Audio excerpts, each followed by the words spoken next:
পর্যায়ে বক্তব্য রাখবেন সাবেক ছাত্রনেতা রাজবাড়ী জেলা ছাত্র দলের সম্মানিত যুগ্ম আহ্বায়ক জনাব মনোহর হোসেন মিন্টু।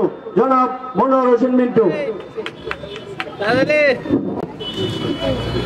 বিসমিল্লাহির রহমানির রহিম। বিসমিল্লাহির রহমানির রহিম।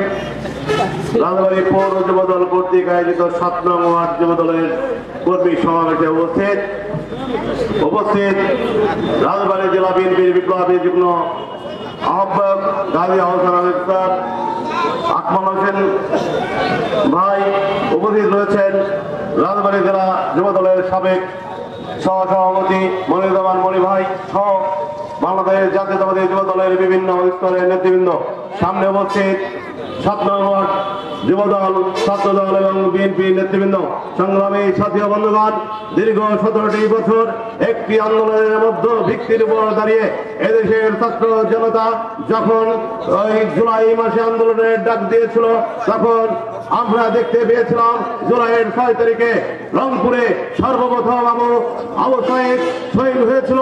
তারপর শহীদ হয়েছিল বাংলাদেশ জাতীয়তাবাদী ছাত্র দলের চট্টগ্রাম কলেজ শাখার যুগ্ম আহ্বায়ক ওয়াসিম। সংগ্রামী সাথী বন্ধুগণ, সেই আন্দোলনে সারা বাংলাদেশে তৎকালীন স্বৈরাচারী শেখ হাসিনার প্রেতাত্মারা ছাত্রলীগ, যুবলীগ, স্বেচ্ছাসেবক লীগ যেভাবে বাংলার অপমান ছাত্র জনতার উপর হামলা চালিয়েছিল, তার ধারাবাহিকতায় রাজবাড়ীর এই অঞ্চলে তৎকালীন স্বেচ্ছাসেবক লীগের সভাপতি এবং ছাত্রলীগের সভাপতি রাজবাড়ীর বিভিন্ন আনাচে কানাচে ছাত্র জনতার উপরে হামলা চালিয়েছে, যার ধারাবাহিকতায় আমার ওয়ার্ডে তখনকার ছাত্রদের উপর যে ন্যাক্কারজনক হামলা চালিয়েছিল, সেই হামলার এখান থেকে প্রতিবাদ জানাই এবং বাংলাদেশের রাজবাড়ী প্রশাসনকে বলতে চাই, অতি সত্বর এই সন্ত্রাসীদেরকে গ্রেফতার করুন, না হলে বাংলাদেশ জাতীয়তাবাদী যুবদল এই অঞ্চলের নেতাকর্মী তাদের দাঁত ভাঙা জবাব দেবে।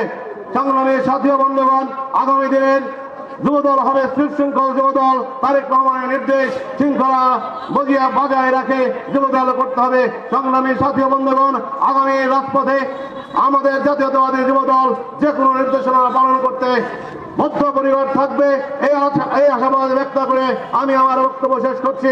বাংলাদেশ জাতীয়তাবাদী যুবদল জিন্দাবাদ, তারুণ্যের অহংকার তারেক রহমান জিন্দাবাদ, খালেদা জিয়া জিন্দাবাদ, শহীদ জামার হক, রাজবাড়ীর প্রাণপুরুষ আমিনুল হক মোহাম্মদ সাহেব জিন্দাবাদ। সকলকে ধন্যবাদ।